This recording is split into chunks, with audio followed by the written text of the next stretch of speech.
Hello, everybody. This is the final copy editing session that we're having, and it's open to anybody. If you have any questions, please type them into the comment section there.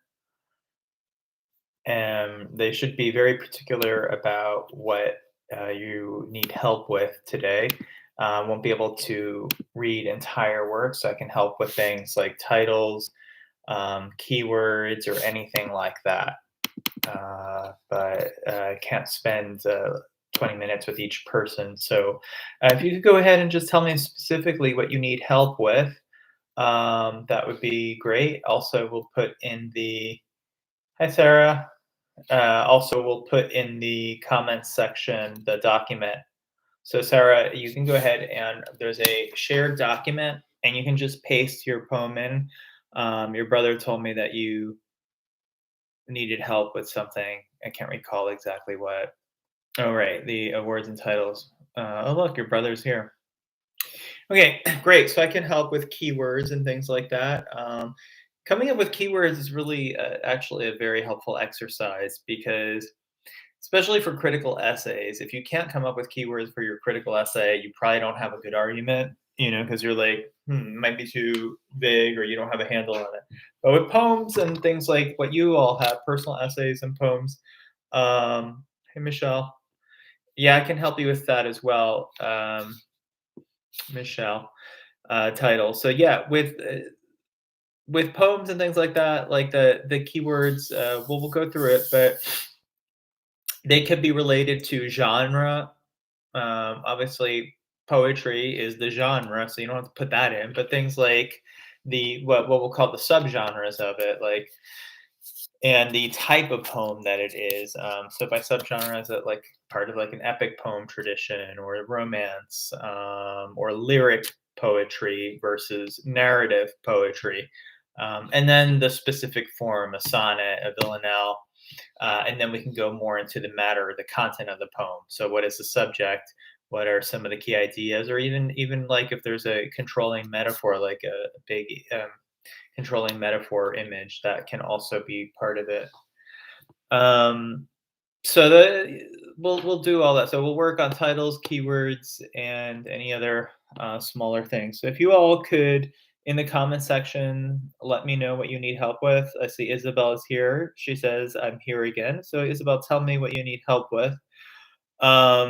Sarah, and so Sarah, you need help with the One Earth Award and titles. Okay.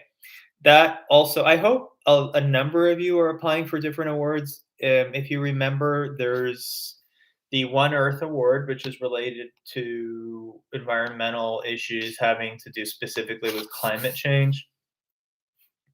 There's a ton of things that you can relate to climate change, and you want to do it in a scientific way. So explained in simple terms. But I did get a few essays that were things like I really care about the environment. The environment is really important. We want to make sure that the Earth survives, but that's kind of not really a great way of connecting your poem specifically to the idea to all the issues associated with climate change. So you'll want to talk about, for example, those of you who wrote that poem about like that plastic floating island, what it is that, for example, the introduction of that kind of plastic waste that doesn't decompose, and when it's ingested by animals, etc., like what the specific effects might be that would relate to climate change.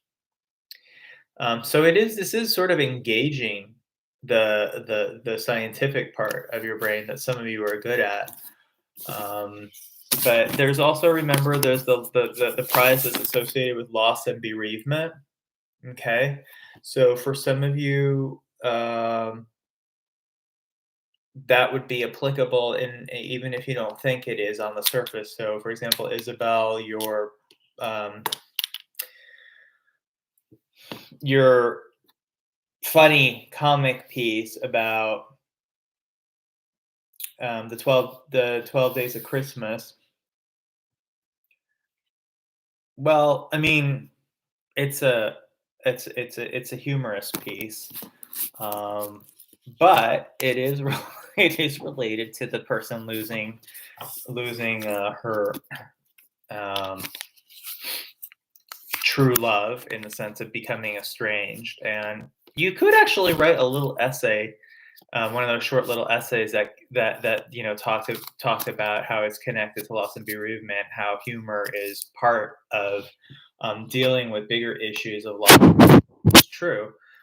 There's been plenty of that in the last 2 years. You had the more serious piece, for example, that dealt with those issues. Of some of the peach cobbler piece, right? That dealt with some issues of loss, even though it had to do with loss of innocence or whatever. So anyway, there are ways of creatively doing it for those prizes, and I think that if you do it well, it doesn't seem far fetched, even though it might you might think, what does a humor piece have to do with loss? There's also the one that a number of you have pieces that I think would be applicable to, which is that not ethics, civics, and society. So things that are of a social nature, so that have to do with society and its ills, and they included things like discrimination, racism, all different kinds of bigotry, issues of freedom that have come up, public policy with epidemiology, public health policy, like all that stuff. It's such a huge, wide umbrella. There's so many of you that whose pieces might fit into that. So I'm just looking here. So I think Isabel, your piece too, you could apply for that one. The peach cobbler definitely could apply for that prize. Um, I'm just looking at some of these. Sarah, obviously, you have the One Earth, and so Isabel, look at all the different. Okay, so I'm going to go through it. Okay, I'm going to open up the. Before we get started, I'm just going to go to the Scholastic website and look at the prices. Okay, and I'll talk to you about them verbally because sadly, I haven't figured out how to do the screen share on YouTube streaming. So my stupid deficiency. So I will read some of those verbally, and I will also provide everybody with the link.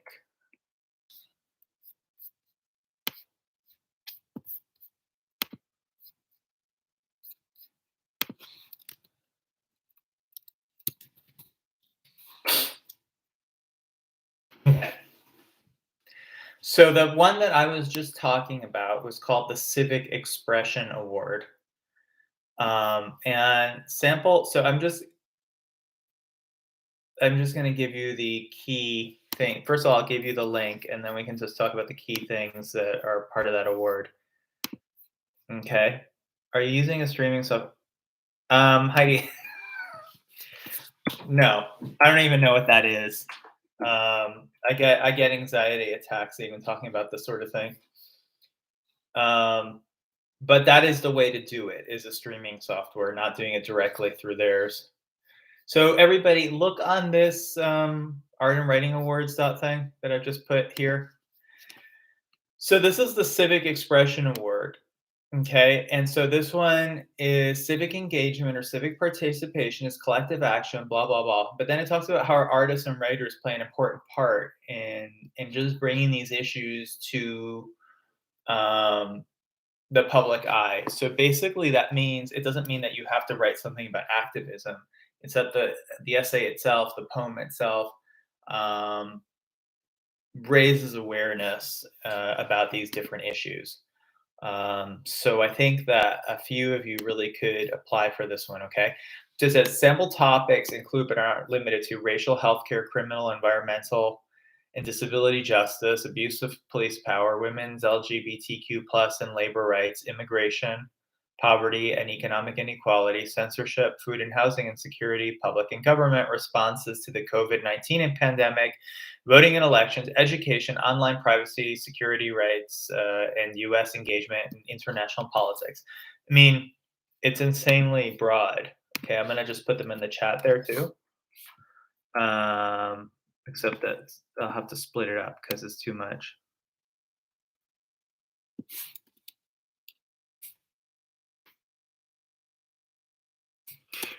So the first part of that,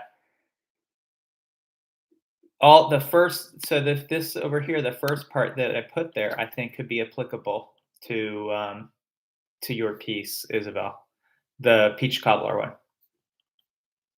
So when you really start looking at this, you'll see that there's a lot of you might be eligible for these. They're really worth looking into because they're doable. I mean, you're already submitting, so why not? The other one that I mentioned was the New York Life Award. I'll put that as well in the chat. So the New York Life Award is, you can all click on that. The New York Life Award, it's not just for people in New York State, don't worry.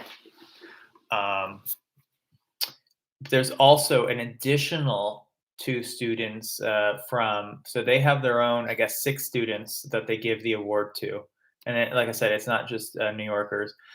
Then a few states also offer 2 more prizes for their students: Arizona, Louisiana, Michigan, Mississippi, Montana, New Jersey, New Mexico, Ohio, and Tennessee. So I know there's a few of you or a number of you from New Jersey.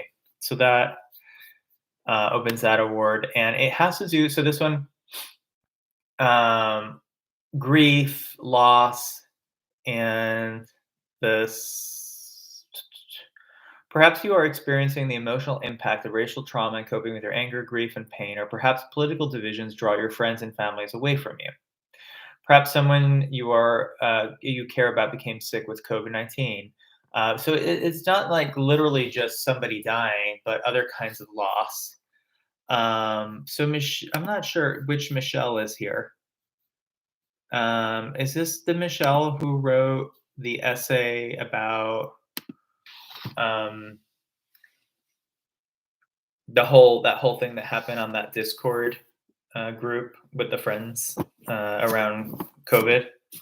So if that's the one that's here, then so we have 2 Michelles. But if you're the Michelle, then you could definitely apply for that prize. Yeah. Okay. We'll see. There you go. So that one, you can see how that would be a prize. I think you could definitely apply for, and I think you're in New Jersey. So there's 2 additional awards for that. So I would really recommend it. It's a 50-word minimum essay. I think to do it decently, 100 words is good. No, not the civics one. This last one, the loss. I'm sorry. You could do the civics one too. Obviously, that would definitely be applicable. You could do both of these. You can apply to 2. You don't just have to apply to 1. But definitely, yeah, you could do the civic expression one, but also this one because it had to do with various kinds of loss. And that could be loss of friendship too. So it doesn't mean that somebody has to die. Okay. And I think in that it's a kind of loss of friendship over more of a social thing that would also make it qualify for this. So you could apply for both. And so the rest of you all whom I haven't mentioned, like Heidi, I suppose you could also make a case for the bereavement and loss. It would be a pretty tough sell, but it could be fun to try to do that one. And then Sarah, you're doing the One Earth, and then Will. Yeah, I'm not sure that your fuzzy jacket piece would fit into any of those particularly. Oh, okay. Well, but Heidi, you can submit to the One Earth Award in different categories. So you could submit 10 submissions for the One Earth Award. There's no limit. So you could do a poem, and you could do an essay, you could do an art piece. So there's no limitation on that.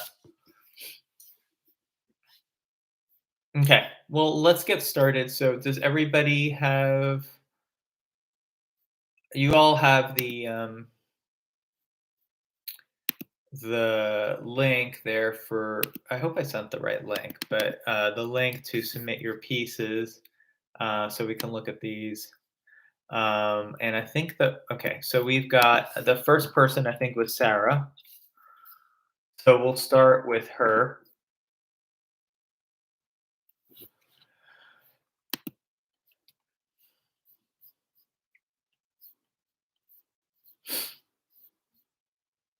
Oh God, is it me or is this like really small? No, it's really my computer. It's not the font. Okay. Um, okay, so all you can, look at this, and this is not obviously not open to the public, so we can all look at this, and um, I think it's helpful for the rest of you to, if you're going to be applying for these, to listen to my feedback that I give to Sarah, because it'll be relevant to you. If you haven't written it, it'll be really helpful. Um, and also, even if you're not doing this particular award, you can get a sense of what goes into these write ups, these little mini essays for the prizes. And I think a lot of you are probably thinking, wow, this sounds like extra work. And at this stage in the game, I don't feel like doing the extra work, but need I remind you that they are cash prizes that start with $1,000 and go down to, I think, 250 minimum. It's not that much extra work, and it could be definitely worthwhile. Okay.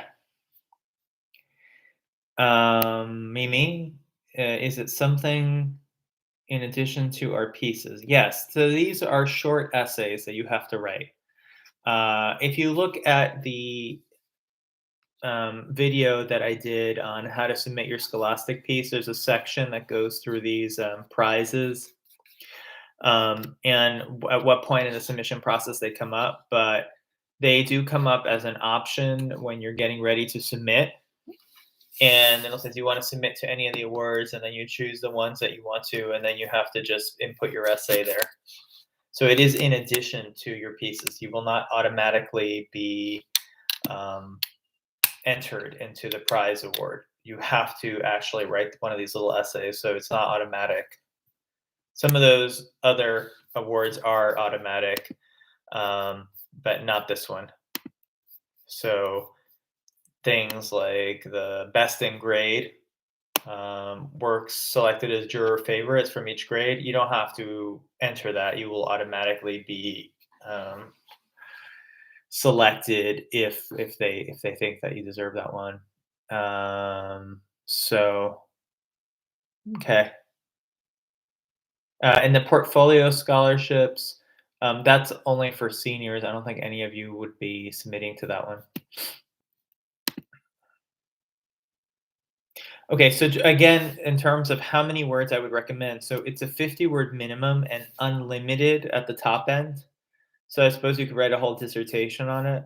I would say, just from my work with college essays and getting a sense of the different lengths of things and what you can do with different word counts in terms of a persuasive little essay. My guess is somewhere be around 200 words or 150 to 200 words is really going to be probably the most effective essay. You could do something shorter, but I think if you really want to argue a good case, somewhere in the range of a little under 200 words, which is 3/4 of a page or so, is going to be probably the length that you would want. I'm not saying that you couldn't do it in 100 or 150, if it were very apparent how your essay responds to the topic. But for some of you, you're going to have to make those connections for the juror. They may not be as apparent, and you really may need to just make those connections. It's not that they're not there or that you're creating or manufacturing something that doesn't exist in reality. It's that you want to sort of spark connections, and that a person might not have, and so it's an opportunity for just being creative about analyzing your work and connecting it to broader social issues. or broader psychological issues or whatever, or broader environmental issues. So I think it does take a little bit of creativity and a little bit of analysis on your end to make those things apparent that might not be apparent to somebody who's got hundreds and hundreds of submissions that they're reading, and they're like, yeah, I can kind of see how this responds to the prize, but um, I don't really see it, and then you make a really good case for it. Okay, so I'm gonna start with Sarah's. Um, you all have the group doc. I'll put it again in the chat, not in the chat, in the comments section, so you know, in case you lost it. There it is again. Okay, so we'll start with Sarah's. I'll take a few minutes to read this. Feel free also to make any comments that you want through suggesting. If you can think of something that you would like to say to Sarah, particularly since you can't really, sort of unmute yourself and talk to her. I would just leave it there rather than in the comments box, because those comments um, won't be as easy for her to access later.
I did not know that San Clemente was the dirtiest beach in California.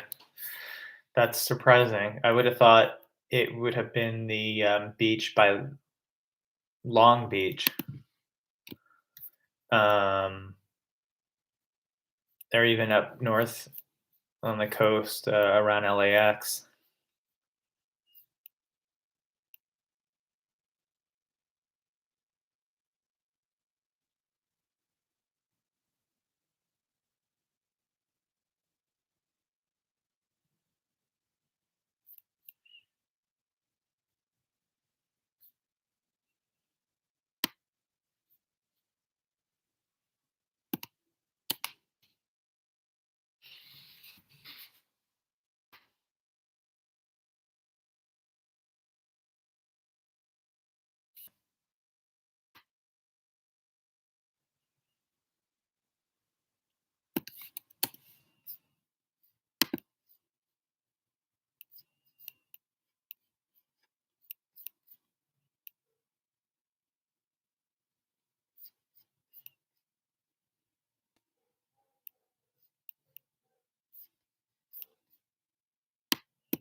Okay.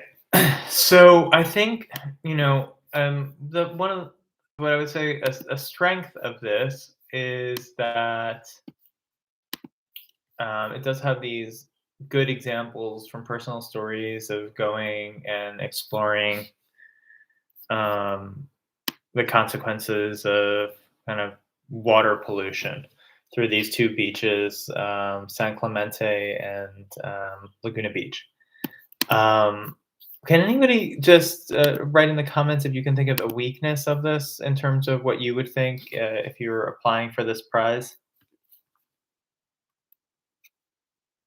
Anybody have any ideas of what might be a weakness of this essay? And you can just type it in the comments.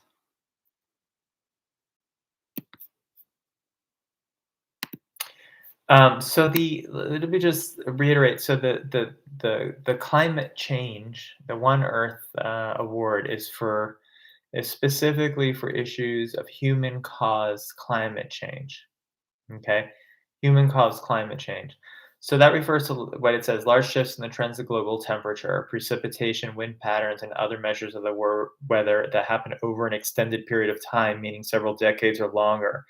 It is largely caused by carbon dioxide and other greenhouse gases released in the air when burning fossil fuels. And then it goes on to say what some of the consequences of it are. I won't read them all, but they include things like an increase in air pollution, um, there's extreme kinds of weather like hurricanes and droughts, ocean acidification, rising temperatures, and that there'll be other kinds of consequences on human populations and animal populations, right? So at this with this stage in the game, what we have is a really nice description on uh, experiencing firsthand, observing a really dirty beach. That's surprising to me, honestly, because that it's quite so dirty. Because I know that area, but so it is. So the issue though is that this One Earth Award is specifically for pieces that have to do with climate change. So that's why I said these essays are an opportunity that if you wrote about something that is somewhat connected but not apparent on the surface, that you need to make that connection for them. Could anybody type into the comments what they see as a connection between, say, a dirty well, I'm not gonna say Dirty Beach because her poem is about that. Those of you who took the poetry class are familiar with that exercise for concrete poetry with the that we did initially with the floating class plastic barge. It's a photograph that's meant to inspire this poem, and it's one of those massive floating barges, the biggest plastic floating islands. So that's what the poem is about. And so, what is the connection then between that poem of this floating plastic barge and climate change? And so, what we have here at the moment is just an essay where she talks to about something else, which is dirty beaches. So, what we've done really is just to introduce another topic, but not really to show how the poem is related to climate change. So I think what I think is, if it were me, what I would do is to say it may not be apparent on the surface that something like a really dirty plastic uh, floating island might have anything to do with changes in temperature or other kinds of climactic shifts. But if we look below the surface, if we scratch below the surface, we can see that there is definitely a strong connection that can be made for um, an ecological connection, and namely, and you can do more research into this, but namely, there is in say you can say you always want to reference the poem itself. You can take a verse out, you can take a line. If it's a personal essay or a short story, you can take a phrase or a line and quote yourself as if you were analyzing somebody else's work. So with her, so she can take a verse, she can take some words, and talk about how she made a connection there between the kind of the environment and marine degradation in particular, because she wrote a poem that was a little bit larger ranging than what most people wrote, because most people wrote specifically about the plastics, and she wrote more about like the entire marine um, ocean ecosystem. I don't even know if that's if the scientists would call an ocean an ecosystem, because you'd think it'd have more than one ecosystem, but I don't know. I'm not a scientist. I would say like she wrote about this whole oceanic, the oceans and the ecosystems that are in them.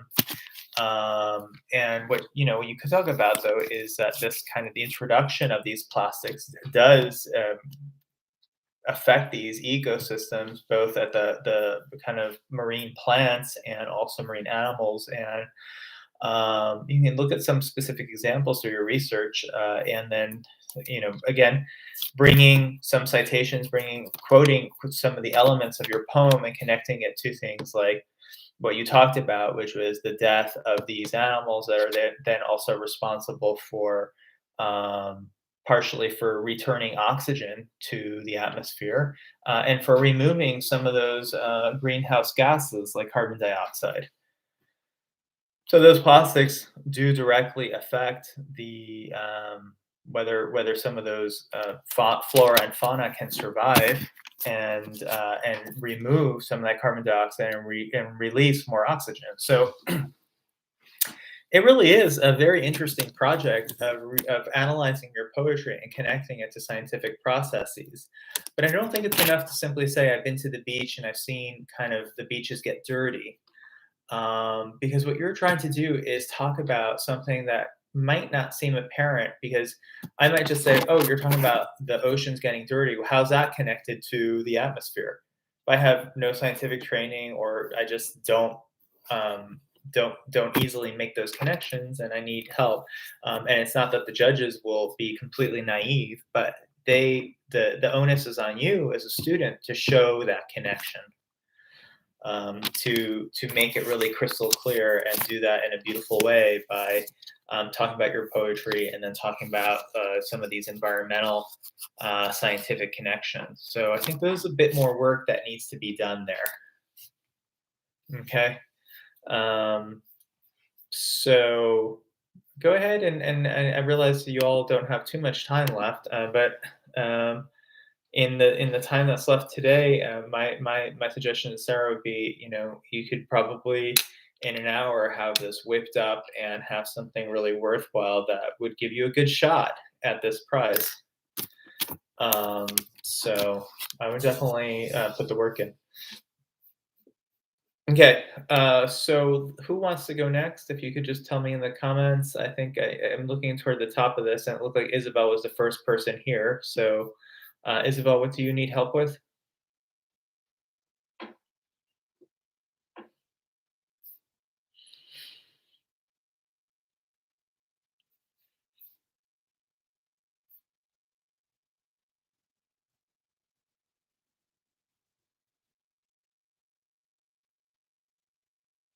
How should I add a name?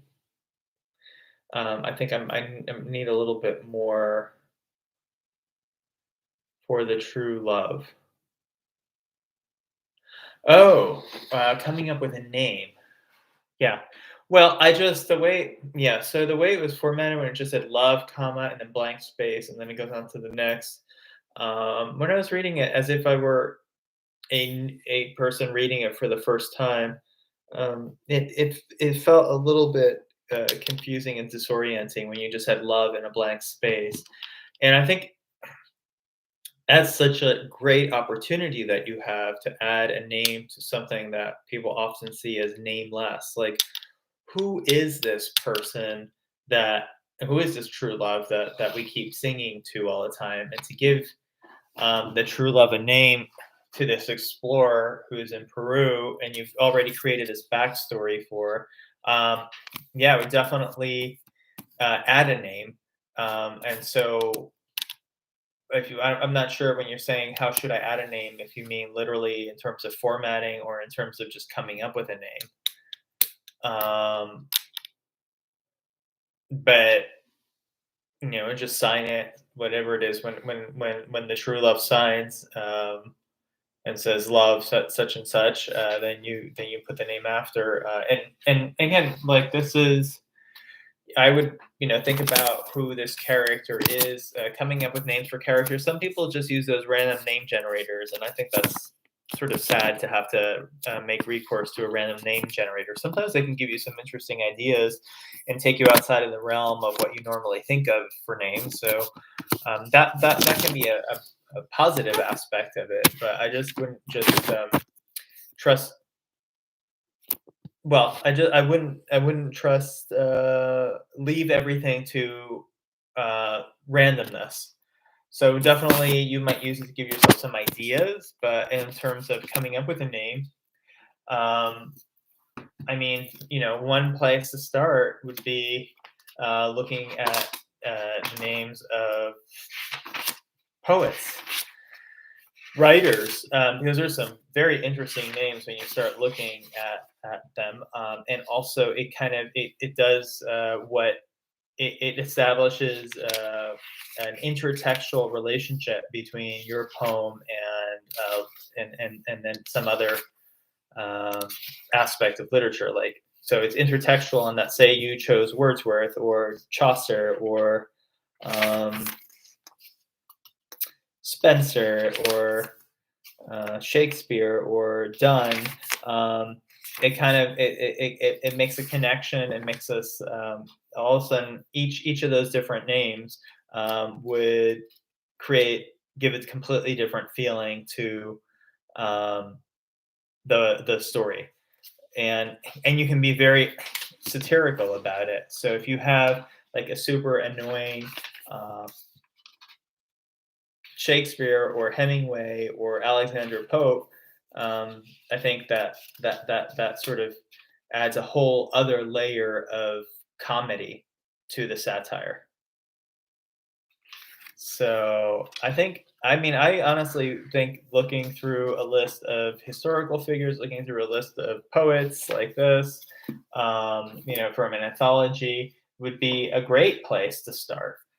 You could also even choose something like, one thing that comes to mind is, I don't know if anybody's familiar with the Three Kings, or they're not three kings, they're three wise men, but they're commonly often referred to as the Three Kings of Christmas: Balthazar, Melchior, and Gaspar. You could even use one of those names as the true love, because that is, of course, extremely Christmassy.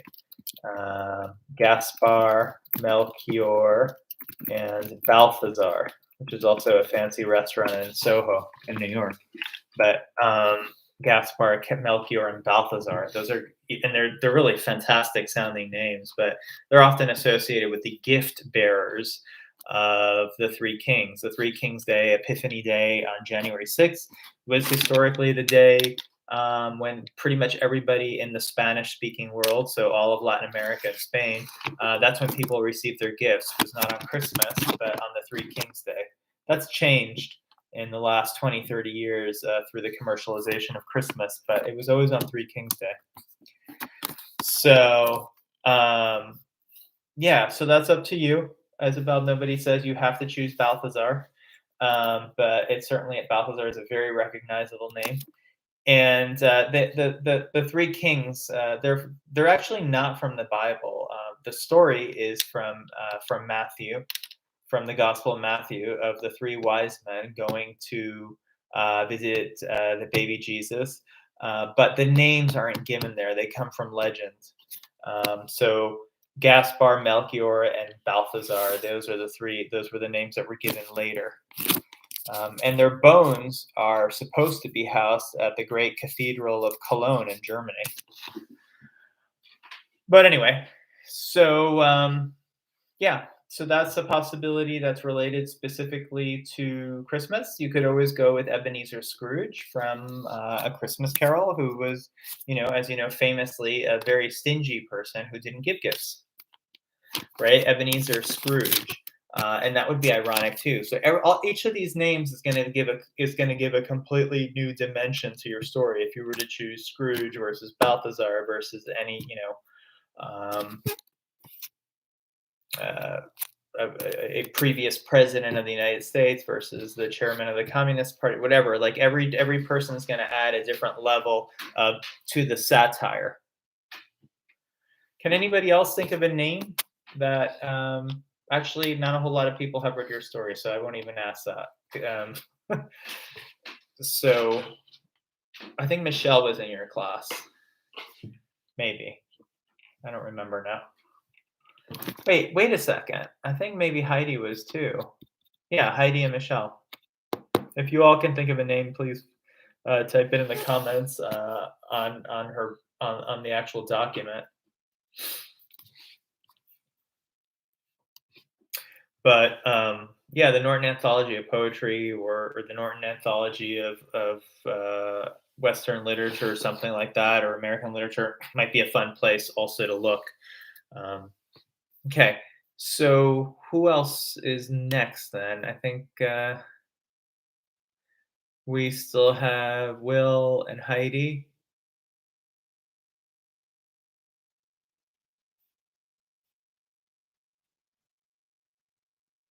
Oh, are you the poetry Heidi?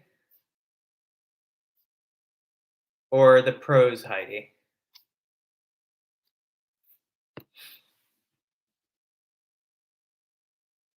Because remember, I have two students with the same name, Heidi Pan.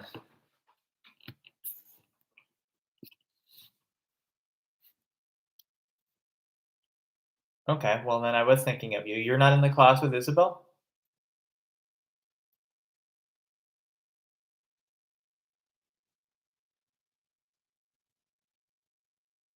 Oh, you have. That's good to hear. Okay. Yeah, definitely Heidi is that's great that you made contact. Okay, yeah. So Michelle, just I'm not sure who was here. I'm just gonna look by the order in the comments. And so Isabel was first, and then Sarah. They've already gone, and then Will. But um, is Will still here?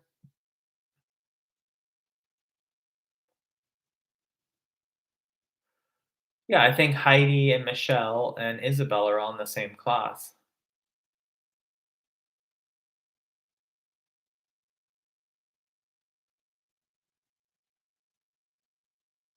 Okay. All right. Well, so why don't we look at yours? I actually don't really even. I've read that so many times that I think I have it committed to memory, so I don't even need to look at the document. Yes, you do need keywords. Everybody has to put keywords. I think you have to put a minimum of one, but up to five. So the keywords are what they call tags. Same thing. It's like a hash key slash word. Like it's basically a keyword for um, categorizing your piece. And basically, the way you think about it is, if somebody were looking for my essay in a search engine, how would they find it? So I presume that some of you have done library research, and I say I presume because honestly, when I was teaching a lot of freshmen and sophomore in college, I was shocked to find that most of them had no idea how to do research. So I won't presume that you all have done much research because maybe you haven't. And so, but when you are doing research in a database search engine, you have to type in keywords in order to find articles for your research.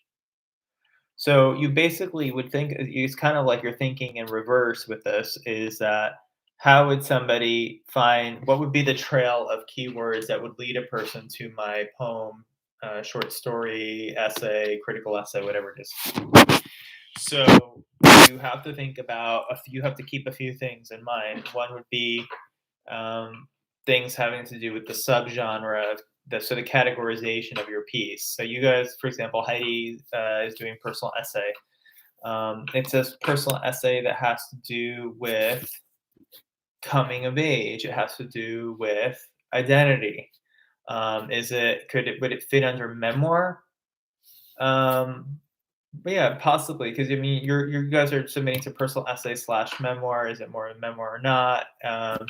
More kind of biographical. Um, So I think like it has to do with beauty too, right? I mean, at a basic level, it is about grooming, self-grooming, self-care, beauty, um, self-perception. So those keywords are all categories that if somebody were say I was writing about like my hunchback, um, and and the issues that it brings up in me. I'm not hunchback by the way, but like say I was, and I wanted to find essays by people that were also dealing with other physical things that affected their self worth. A big nose, a huge scar on your face, etc. Um, I'm not gonna like necessarily be looking under a big nose or scar on face, but I could be looking under things like can anybody think of something a bit of a category that might fit all of those would be um, say physical um, physical self-worth, self-perception. um, there's also coming of age too that has to do with it. There's that whole coming of age, which is a category in novels, for example. In fiction, there's the whole coming of age story, and I would categorize this as a coming of age story as well. That has to do with and then self perception. That could be a tag word, so that could be a keyword. Identity is a really broad one, but adolescent identity would be more specific. Um,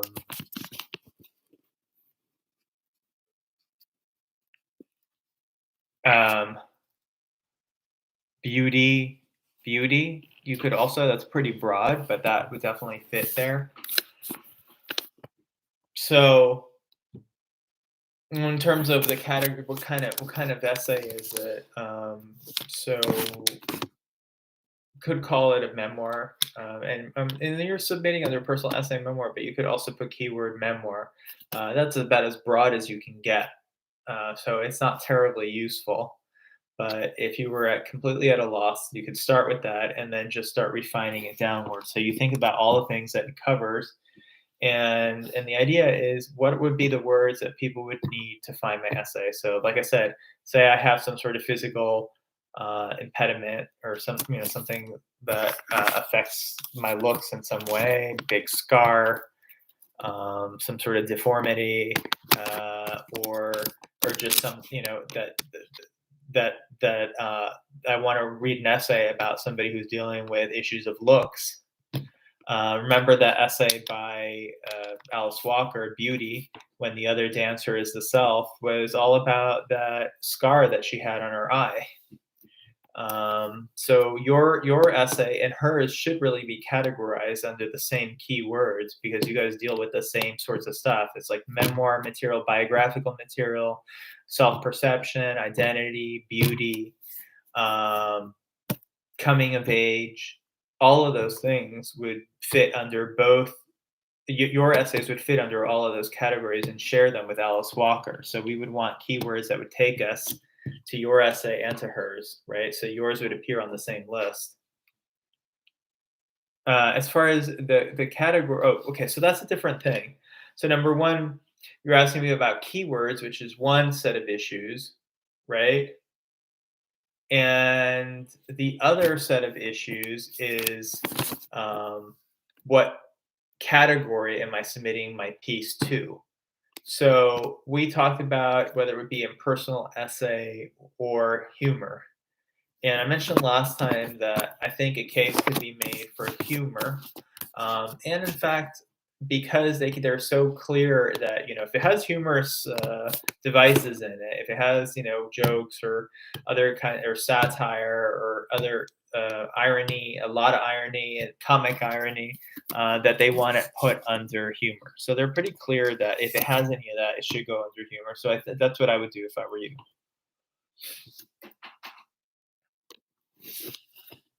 So yeah, I mean, Charles Dickens.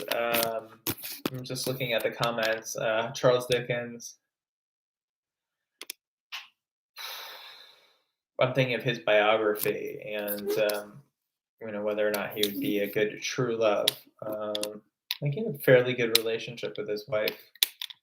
Um, Not so much with his father, who wasn't really there for him, and it is sort of interesting because he did suffer from deprivation in terms of like that his father was ended up in a debtor's prison and they didn't really have much money at all. He had to fend for himself like a number of his characters. So sure, Charles might work. But is it Dear Charles? I thought he was signed. I thought he used the true love whose name we had to find. So I'm not saying that she the true. Let's see. There's the lover and then the true love. So the lover, right, is the one who's writing all these sort of sassy letters, and then the true love is the one that's sending all the earnest ones, isn't it? In which case, if it's a true love, I think, yeah, Charles Dickens could work well for that. It could be an interesting and ironic thing. I think it'd be sort of a fascinating part of your satire. Okay, so all right. Well, so we dealt. I think Heidi, you should have your keywords there. Michelle, can you tell me what help you needed?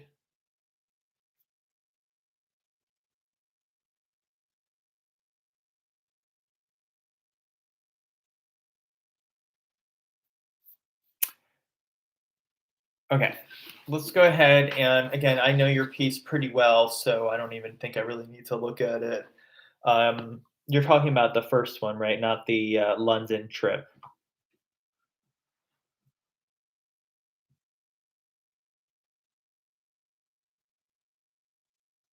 Okay.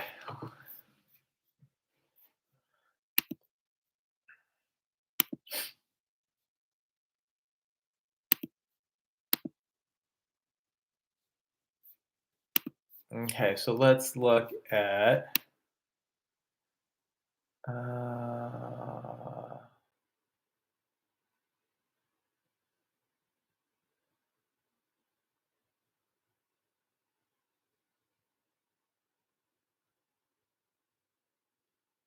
okay, I see this article here by um, Heidi.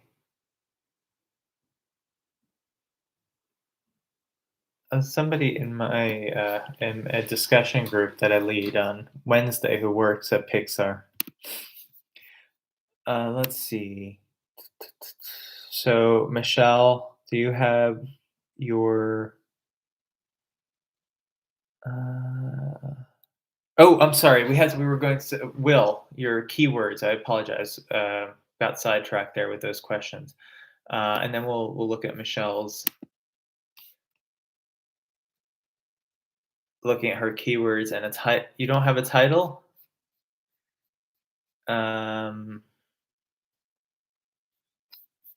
okay, so Michelle's missing a title as well. It looks like.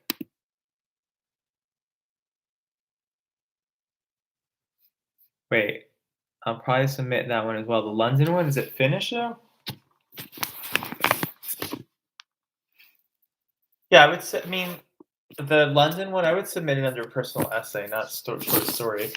Sometimes the distinction can be pretty arbitrary, to be honest, but it does read like a personal essay. Hi, I'm writing a little story about a biographical moment in my life. Sorry, an autobiographical moment. Like it feels like a snippet from your autobiography, and that is very much a personal essay. Not that short stories can't be in first person and they can't be about a person's life, but it does. I would definitely put it under personal essay because it doesn't have much of a, I would say, like much of a plot. It's sort of just recounting something that happened and then analyzing the events. So that would fit better under personal essay, the London one.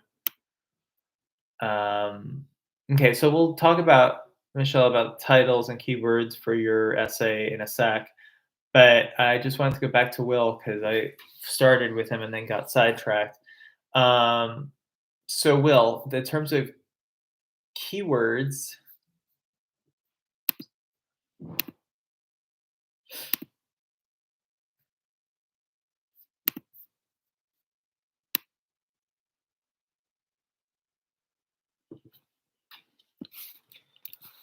Um, sorry, let me go back down to okay. So a bare-eared fuzzy treasure. Um, let's see. But also the coming of age kind of, that idea of a coming of age story. I think that this would definitely fit under that coming of age, and that is a keyword tag. Um, prized possession could be another one. Um, heirlooms. I think that you bring that idea up in the piece, and I definitely think this is a unique contribution to the idea of what an heirloom is. So I would put heirloom as well. Um, you could even put it under the category of fashion. I know it might sound bizarre because you say you are not a fashion person in it, but I think it could fit under that because it's a certain comment on what clothing can be to a person. So fashion is not just about like, oh, wearing nice clothes, but fashion is about people's relationship to items of clothing, garments. So I think it could fit under all of those. Oh, okay, I'll look at the ones that you have.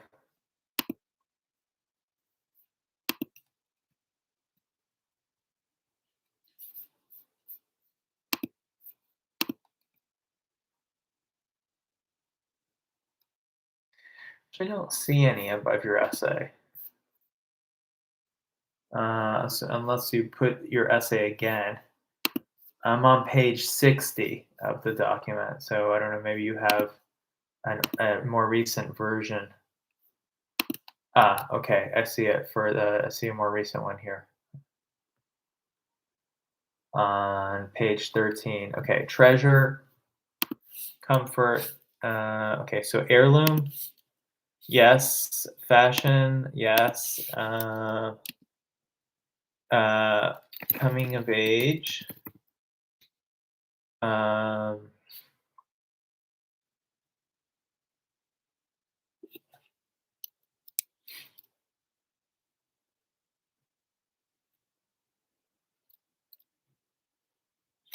okay, maybe security blanket. I wouldn't put bullying because I don't really think that that's at all a part of your story. I think those heirloom, fashion, coming of age, security blanket, and even identity would all fit. Not some of the. I think treasure could be misleading because you use the idea of a treasure in your story and it's part of the title, but people's normal notion of what a treasure is doesn't really fit in with the story. You make a case for it, but again, keywords are how do people find your article?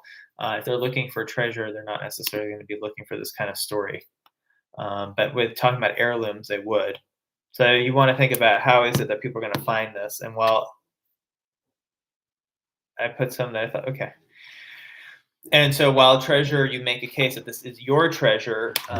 The idea of treasure, I think, um, might not be a way that people come to this, but um, yeah, but again, a case could be made for it.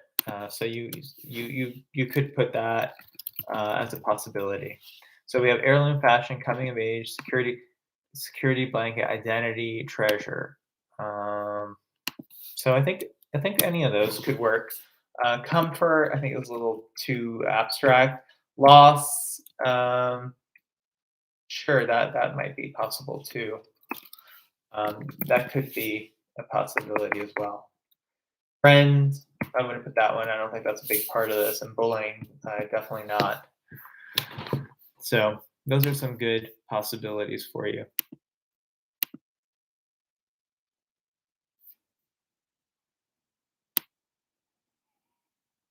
Okay, so yeah, Isabel, I would say go for the civic expression one, and you could go for the New York Life Award, which is the one that has to do with mourning and loss.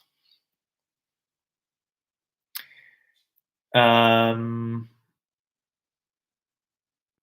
Okay, Michelle, why don't we look at yours then? So I have the first essay that you wrote, and in terms of keywords for that, so I think that that should be actually fairly easy to come up with keywords. So for those of you who haven't read it, the essay is about kind of some, let's say, uh, sort of race-based issues or nationality-based issues that had to do with um, coronavirus, and in particular, losing friends as a result of that. So part of it has to do with ethnic identity. I think that would be a. Let me just hang on. Let me just find this essay. Ah, there we go. Okay. So keywords. So we have racial discrimination. Okay. Friendship loss. And remember, they those keywords. They just put them all together. The two words. Stereotypes. I feel like yeah, it could maybe be a little more specific. So maybe ethnic or racial stereotypes. Coronavirus. Ethnic identity. Racial discrimination, friendship loss, ethnic stereotypes, coronavirus. I think those are all good, and that's five. Keywords for essay number two. So that one was the one about getting sick in Europe, and then there was the the the sense of vulnerability. Okay, so we've got FOMO. FOMO is in fear of missing out. Okay. Um, I don't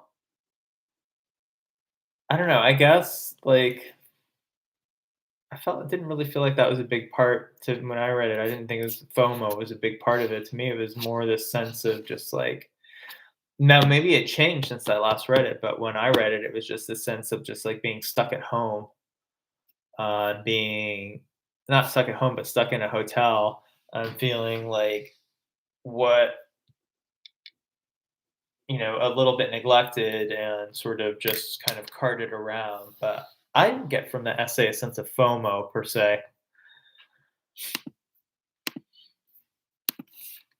Um, One thing that you totally don't hit on, which is travel. There's a whole subgenre of um, travel stories, travel narrative. Most of the time, we associate that obviously with like fun and exciting, adventurous things when somebody's writing travel narrative, and it's based mainly on exploring local cultures and local traditions. And in a sense, the this is kind of the opposite of that. That you got stuck in a hotel room, so you didn't really get to explore anything at all. But it would be an interesting contribution to the subgenre of travel narrative. So I think it could definitely fit under that travel narrative. I think boredom is very broad. So I would want to be more specific than that. Vulnerability as sort of fits under the same umbrella as boredom, as being just like these broad emotions. Um, home.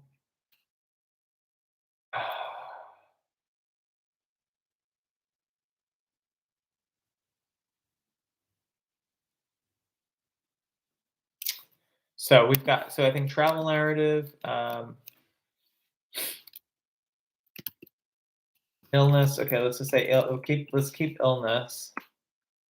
Um, I would not do vulnerability and boredom. Um, I would put okay, so we have home. That could work. Travel narrative. Um,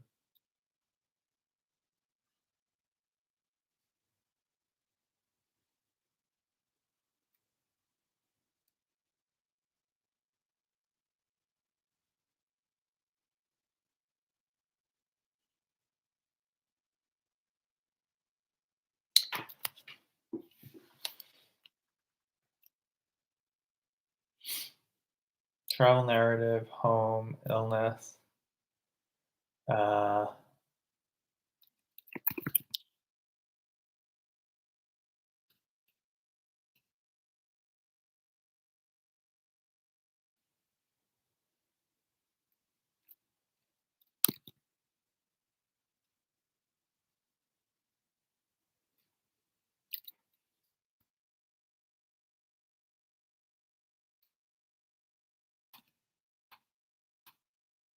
I think those would work. Those are the only ones that occur to me. But I think those, you could even put like European travel as one of them too, because people's ideas of what it is to travel in Europe would definitely not be necessarily stuck in a hotel room. But there's, for example, there's a really interesting collection of short films.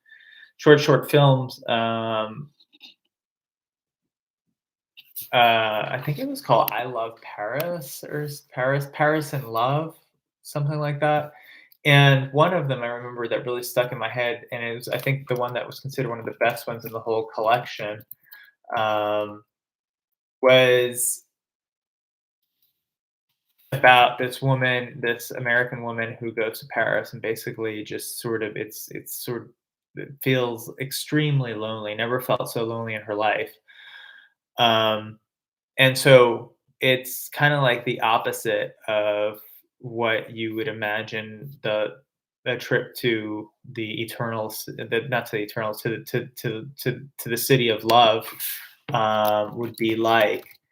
Uh, so I think the whole European travel would be an interesting way to do it. Um, Anyway, I cannot remember. I was just looking it up. I can't remember what that film thing was called, but it was something like Paris in Love or Love in Paris or something to that effect. But I can't remember. Um, okay, so let's see. You'll have to. I'm gonna have to move on to the next person. Uh, so we've done Will. We did Michelle. We did.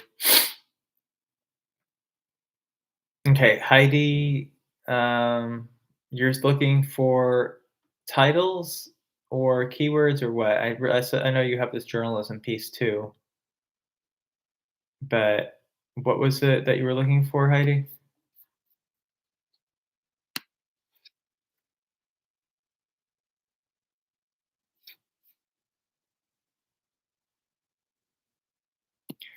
Oh, that's a good title. Yeah.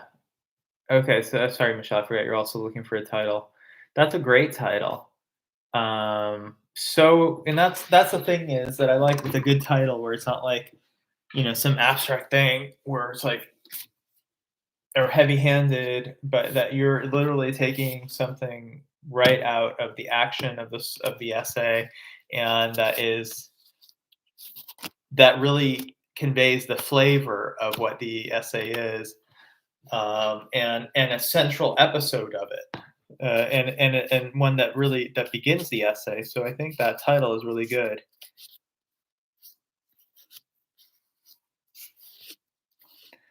I think that's a good title.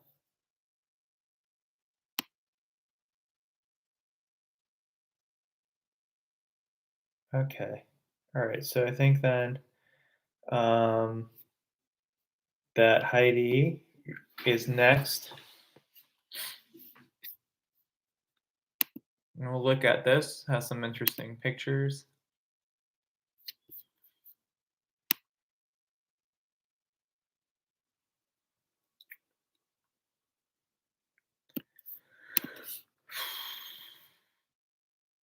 Okay, let's look at the title first. Pixar's upcoming film, Turning Red.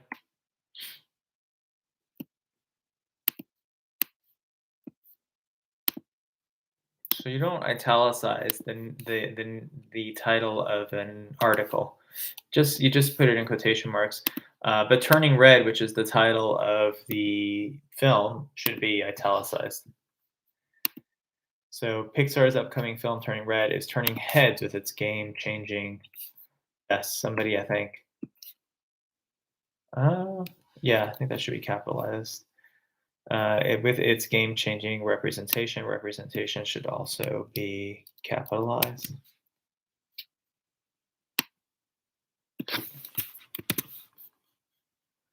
So it's the things that don't get capitalized are articles that are in the middle of the title. By article, I mean things like which is a definite article, or a or un, which are indefinite articles, or things like prepositions like with.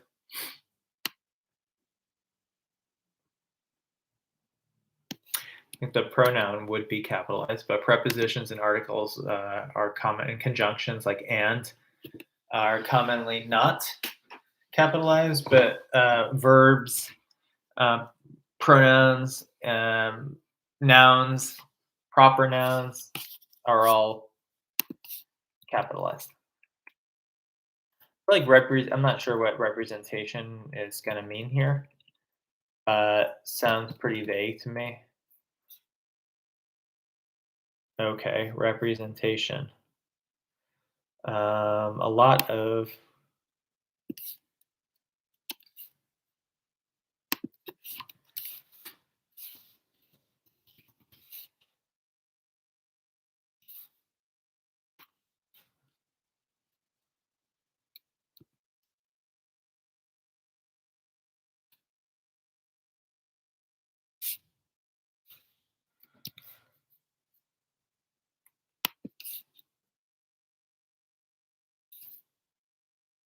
Right. Okay. So yeah, italicize all those titles.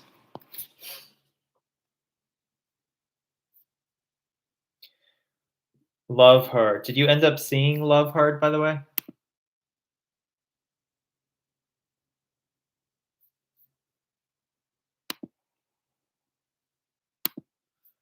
My, my, my. I don't see my in your titles. So we have Shang-Chi, Love Hard, and Squid Game. And then Turning Red.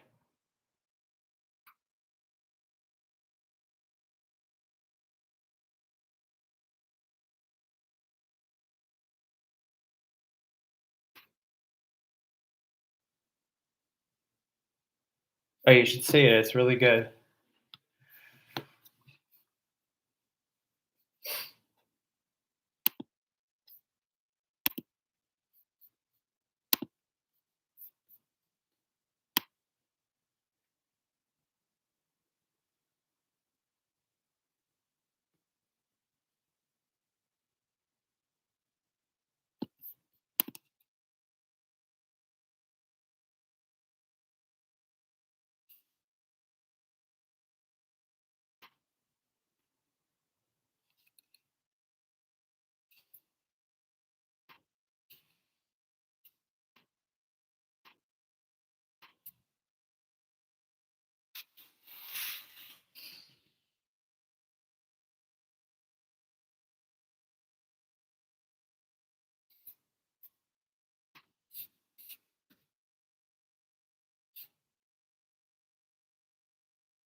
Now, whilst is not used in the US at all. That is definitely a British Commonwealth expression. I think they use it in Canada as well. So that's why I say British Commonwealth, Australia, and Canada, but not the US.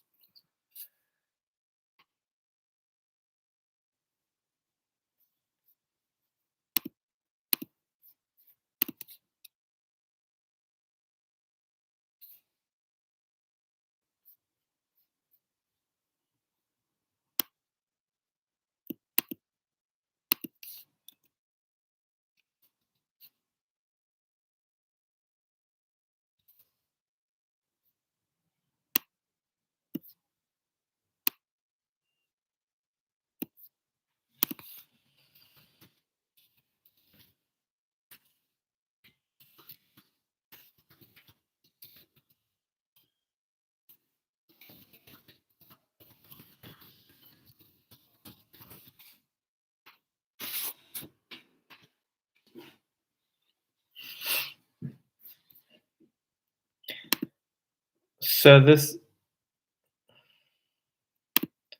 looks like this is a movie that you haven't actually seen.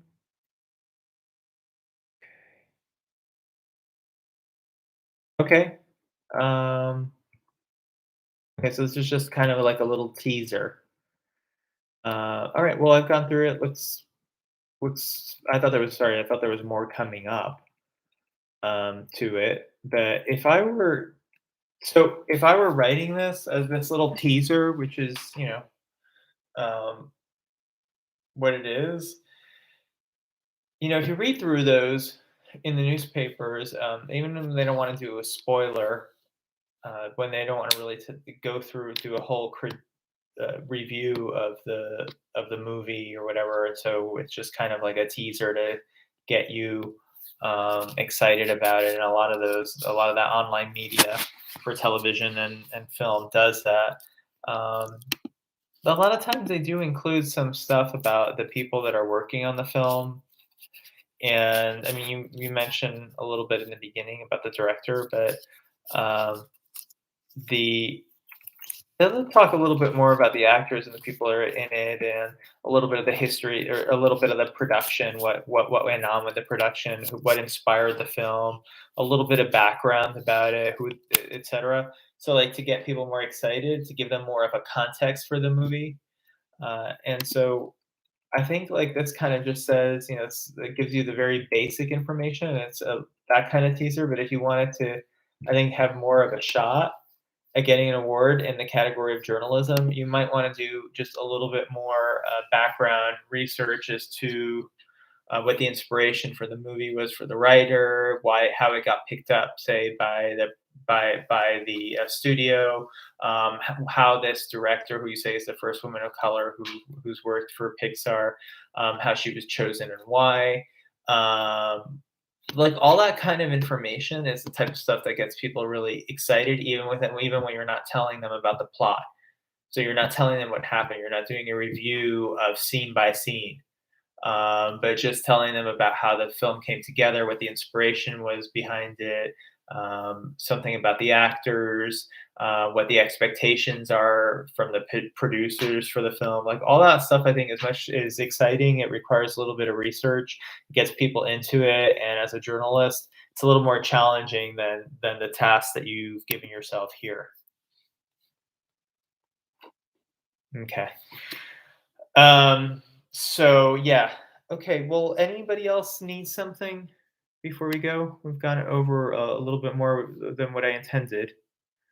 Um, so if anybody does need anything, and I'm able to get to it today before your deadline, I'd be happy to. Um, So, yeah, so Heidi, I see what you're saying, that it was what it was written for, but then you're basically taking a piece and adapting it for this particular contest. So I think if you're doing a submission for journalism, I think it should probably be a little bit more ambitious than what you have here, because you are going to have people that are doing investigative journalism, that are doing full length reviews, that are doing editorials that require a little bit of research, etc. So you're going to be stacked up against them. So I think like a little sneak peek thing that you might have published in your newspaper would be really perfectly adequate for that. But in terms of the contest, I think it needs to be a little bit more ambitious. Okay. Um, okay, so I do need to end this session. If anybody else has any questions, you can email me. I won't get to it immediately though, because I have a few things I need to do. But I definitely, if it's not too long and you just have some particular questions, I can get to them this evening. Okay, so I see Alicia. Can you go over my story? I won't be able to go over it right now, but if you email it to me, I can look over it this evening, so you'll have still a full day before you have to submit. Okay. All right. So I hope that all of you, the rest of you, enjoy the rest of your evening, and do make sure to, if you have your work done, submit it early, because there are things that come up, and there will always be things that come up, kind of Murphy's Law stuff. So I would go get ahead, get to it right away.